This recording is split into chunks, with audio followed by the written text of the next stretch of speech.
Hello दोस्तों, welcome back to my YouTube channel.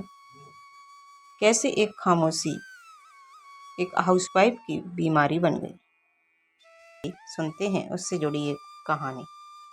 शांति, जो एक 35 साल की हाउसवाइफ थी, 2 बच्चों की माँ, एक ऑफिस जाने पति की पत्नी और एक सास की बहू। उसका दिन सुबह 5 बजे शुरू हो जाता और रात को 11 बजे रुकता। हर कोई उसे परफेक्ट हाउसवाइफ कहते।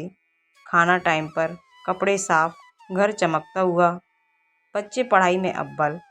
पर कोई नहीं जानता था कि वो मुस्कान जो उसके चेहरे पर रहती थी, वह असल में एक आदत सी बन चुकी थी, असली खुशी नहीं। धीरे धीरे शांति को थकान महसूस होने लगी।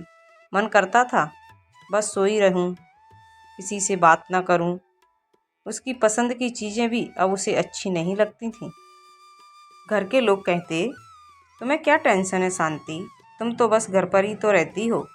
तब उसे एहसास हुआ, घर पर रहना सबसे ज़्यादा अनदेखा होने वाला काम है।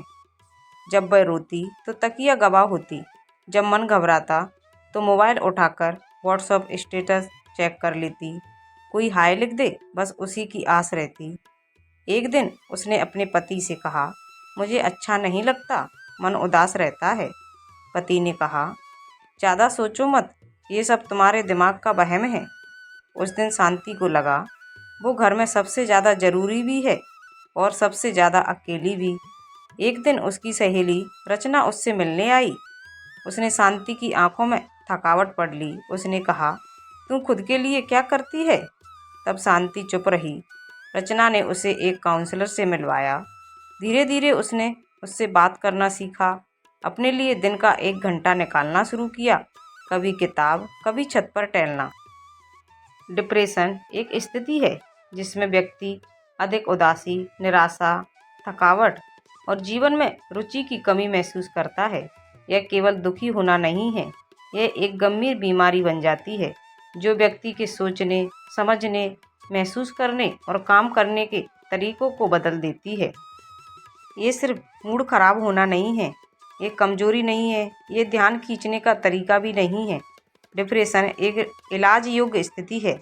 जैसे शरीर की बीमारी होती है, वैसे ही ये दिमाग की बीमारी है। डिप्रेशन के लक्षण में हर समय उदास या खालीपन महसूस करना, किसी भी काम में मन नहीं लगना, थकान, नींद न आना, बहुत ज़्यादा नींद आना, आत्मग्लानि, खुद से नफरत करना, लोगों से दूर रहना, भूख कम या बहुत ज़्यादा लगना।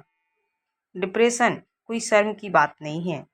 जैसे बुखार या शुगर का इलाज होता है, वैसे ही डिप्रेशन का भी इलाज होता है। खुद से प्यार करना शुरू कीजिए, क्योंकि आज भी आप खास हैं। डिप्रेशन कोई कमजोरी नहीं है, खुद से जुड़ने का एक मौका है। अब हम हाउसवाइफ सारे दिन रसोई, सफाई, कपड़े, बाजार और परिवार के बीच समय बिताते रहते हैं, लेकिन उसका खुद के लिए वक्त नहीं होता। जैसे खुद को खो ही दिया हो। लेकिन हमारे पास खुद के लिए कोई वक्त नहीं होता, जैसे हमारे लिए वक्त बना ही ना हो।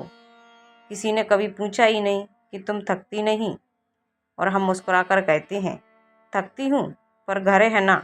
वो हंसता है तो मेरी थकान भी मुस्कुरा देती है। लेकिन एक दिन मुझसे मेरी बेटी ने पूछा, जब वो स्कूल से आई, मम्मी, टीचर ने पूछा कि आपकी मम्मी क्या करती हैं। मैंने कहा, कुछ नहीं, वो सिर्फ घर संभालती हैं। मैंने हंसते हुए सिर हिला दिया। लेकिन उस रात मुझे नींद नहीं आई। मैं पूरी रात सोचती रही, क्या वाकई मैं कुछ नहीं करती? क्या घर को संवारना, रिश्तों को जोड़ना, बच्चों की नींद बनाना कुछ नहीं है? अगले दिन मैंने खुद को पहचानने की शुरुआत की। वो हर काम को एक जिम्मेदारी की तरह करने मैं हर काम को एक जिम्मेदारी की तरह करने लगी, एक गर्व की तरह करने लगी। मैंने यूट्यूब पर स्मार्ट होम हैक्स देखना शुरू किए, एक टाइम टेबल बनाया, बचे हुए वक्त में सिलाई, बुनाई और एक ब्लॉग लिखना, एक वीडियो बनाना शुरू किया। धीरे धीरे मेरा ब्लॉग लोगों को पसंद आने लगा। कहानियाँ, रेसिपी और घरेलू टिप्स वायरल होने लगे।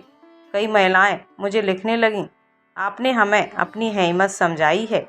मुझे यह सुनकर बहुत अच्छा लगा। आज लोग मुझे एक हाउसवाइफ नहीं समझते, आज मेरा एक नाम है, मेरी एक पहचान है और मेरे काम से लोग मुझे जानते और पहचानते हैं।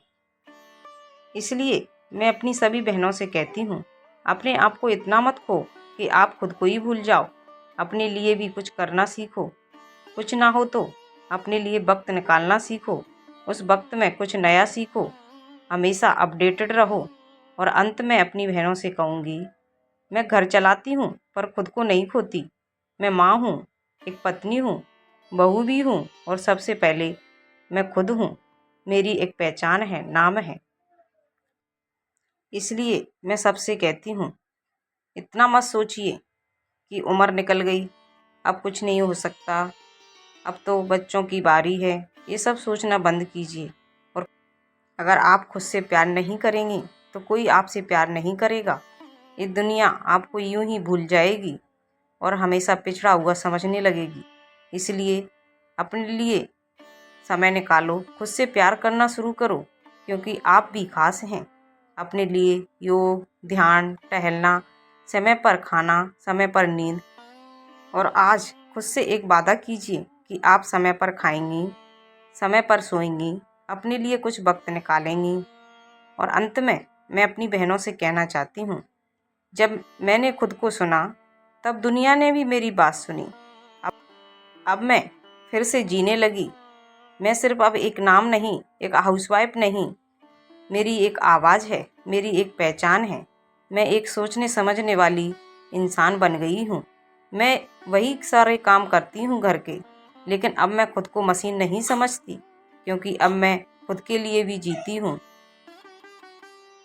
आपको मेरी सबसे अच्छी बात कौन सी लगी? आप कमेंट कीजिए और चैनल को सब्सक्राइब